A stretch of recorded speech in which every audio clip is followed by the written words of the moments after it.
Welcome to The Jump. I'm Rachel Nichols. NBA champs Matt Barnes and Paul Pierce are going to be joining us in just a moment. We will also be joined by our draft guru, Mike Schmitz. He's going to tell us how his latest top 5 is shaping up. And there's this from last night. LeBron James given a flagrant 1 for this contact with Joel Embiid. Now, after the game, Embiid said LeBron should have been ejected. Is that BS or real talk? Our guys will weigh in on that. First, though, when you score 47 points in an NBA game, it is supposed to be a good night. But good nights have been hard to come by for Bradley Beal or the Wizards these days, and last night was no exception. Yes, Beal scored 47, including 6 three-pointers to go along with 6 assists and 4 steals. But the Pelicans, Zion Williamson and Brandon Ingram each dropped 32 themselves to hand the Wizards yet another loss. Washington now has the worst record in the NBA, and there are a lot of reasons for that. The franchise has been more wrecked by COVID issues than any other team. Starting center Thomas Bryant suffering a devastating season-ending torn ACL, and trading John Wall for Russell Westbrook has not, at least so far, paid off. But the bottom line result is that Beal, the NBA's leading scorer right now, keeps turning in spectacular performances, and the Wizards have not been able to turn that into any momentum. Here is what Beal has done in the team's last 6 games, and look at the win-loss column next to each effort. Now you can zoom out to the past 2 years overall. Washington has lost all 10 of the last 10 games in which Beal has scored 40 or more. That's the worst such streak ever in the entire 75-year history of the NBA. So it's probably not a surprise that toward the end of last night's game, the cameras caught Beal looking pretty fed up. He would later say he was just upset about this particular loss. He added he wants to be more careful about his body language. But then his wife tweeted this, quote, "sick of it," fueling speculation all over again that Beal might indeed be exasperated enough by the whole situation to ask for a trade. So what is Brad really thinking? Here was the man himself after the game. We have to be better defensively, accepting those challenges, stop turning the ball over, getting our guys back healthy. So it's a lot. It's a lot for us to do in order for us to really turn this thing around. But our confidence is still high, like G said. We can't have the mindset of being 3-11. So come Friday, we got another tough one. In a quick second, are you frustrated? Is the sky blue? My man. So Beal is frustrated, but as you can see there, still sounds pretty committed to trying to make this work. And I know our first guest today, Scott Brooks, just as frustrated by all those numbers I read off as Brad is, and also frustrated by the fact that forget any regular practices, Scott, you have barely been able to get your team in one place so far this season. So welcome in. We really appreciate you being with us today. And I just want to start there to give some perspective to why it has been so hard to win basketball games of late. You guys went through a stretch of 6 postponed games due to COVID. But even before or after that, you and I talked about a week ago, it's been hard to even know who's going to be on the roster day to day, right? I agree with you, Rachel. Thanks for having me. Yeah, and the sky is blue. We're all frustrated. And I know Brad. Brad is a winning basketball player. He's been as competitive as any guy I've ever coached or even played with. And he's frustrated like we all are. And all family members are, all of our families. We're invested in this. And it's been tough. These are things that we cannot control. And it all started basically with that Miami game. That morning, Russell Westbrook was going to be out with a quad injury. They told me, Brad, about an hour before the game that he's going to be out because of contract tracing. And then a minute into that game, Thomas Bryant hurts his knee and he's out all year. And then after that, it seems like every other day we had a player in the protocol, health and protocol with the COVID. And it's like 7 players there. And we didn't practice for like 9 days. Didn't even see our guys. I only saw them occasionally in the parking lot when we were doing our testing. Oh, wow. And then when we did practice for 3 days, we only had 8 guys. And then we start the trip on a three games in 4 nights. Brad has been leading us, and unfortunately, a lot of the things that happen to us we can't control.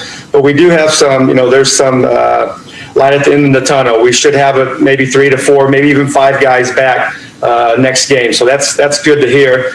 It was, we got into our trip last night, like 4 a.m., and I could not wait to get to the practice site. I get to see those 5 or 6 guys practice. So things are going to be looking up.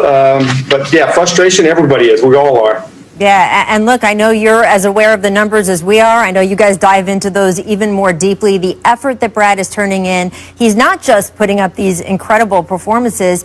He's positive in plus minus, which is almost impossible given what else has been going on. I mean, it's crazy how efficient he has been, and yet it is not translating into winning. What conversations do you have with him along the way to keep him engaged in that situation? I just keep telling him, keep leading us. It's hard to lead a team that's, with all the things that has happened to us, but he has, and to his credit, he has led us. And he's, like I said, he's a winning basketball player. He impacts winning. We're not winning right now, and if we were, he would be in the MVP talk right now. But he's a guy that believes in what we're doing, and we just have to keep chugging along. And I think our guys are understanding that. Like I said, we're going to have some guys coming back. Things are going to be starting to look up for us, but Brad is a big part of what we do, and I couldn't ask for a better guy to coach. Yeah, I mean, he is the NBA's leading scorer right now. And as you note, he is so team-oriented. He is loyal. He doesn't pop off and cause a lot of problems for you that as a coach you have to come back and try to fix. And that's the kind of guy that, frankly, a lot of teams want. The NBA is a competitive business. Other teams are not just sitting there feeling bad for you guys, what you've been through the last couple weeks. What is it like to coach in an environment where there are probably 25 other organizations out there that would love to have Bradley Beal on their team and are frankly hoping things in D.C. blow up to the point he requests a trade? Well, I tell the guys all the time, nobody feels sorry for us. Nobody. The only guys in our locker room that cares are the guys in the locker room and our families. And, Brad, like I said, Brad is a winning basketball player. I love coaching him. He's one of the best guys to be a franchise player on the court and off the court. The guy does amazing things in the community. But like I said, he would be an MVP talk if we can get some wins, and we will. We got our guys coming back, but he's done a great job of leading us during these difficult times. And like I said, nobody's ever done this before. I mean, you can't prepare for this. COVID is real. It's not a hoax, and it's real. I'm just glad all of our guys are coming back healthy, and then we're ready. The next couple of games, I think we should have a nice little rhythm. We're going to have 15 games in February to make up some of these games that we've missed. But Brad is a winner, and I can't never say that enough. But I enjoy coaching him. He's like the perfect guy for a franchise to lead a franchise. Absolutely. Well, as you say, no one's ever been through this kind of situation before. Who knew, Scott, that you'd get to a hotel at 4 a.m. and all you would want to do was just go to a practice court? But that is the situation we have found ourselves in. Thank you so much for stopping by today. We really appreciate it, and best of luck in this next stretch. I appreciate it. Thanks for having me. Thank you. All right, guys, so that is really the Washington perspective on things, but I do want to get to the larger league perspective and also what's going on going forward with Bradley Beal. How long can this situation hold? So we're going to bring in now our senior NBA insider. We're fortunate to have Adrian Wojnarowski with us today, too. So, Woj, what can you tell us from the Bradley Beal side of things? Well, Rach, I talked to Mark Bartelstein of Priority Sports. He's Bradley Beal's agent yesterday evening, and he told me that right now Bradley's focus and his focus with the Wizards is just on trying to get this season turned around and trying to get this team on track. And I think Beal, when he signed that extension, adding on a couple years onto his deal, remember, he's under contract next season, 21-22, has a player option for 22-23. He knew that there was going to be a period here that they needed to see growth, and that he wanted to see, I think, where the Wizards could go as an organization. John Wall was coming back. Obviously they brought in Rui Hachimura. Thomas Bryant, that was a significant injury, losing him for the season. This isn't the team they imagined going into this year.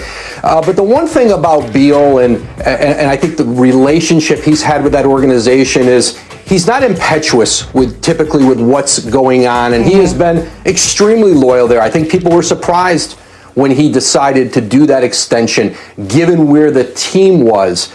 Now, the trade deadline is March 25th, and so that's less than 2 months away right now, and there's been no indication, and you talk to other teams who are all over the league monitoring the Beal situation closely and looking for any inkling to think that he might be coming available. And teams typically will know before anybody else does. Before we even report it, they will know that there's an opening there, and none of them sense that now. And so I think for Beal, listen, things change, but right now, trying to get this team back on track.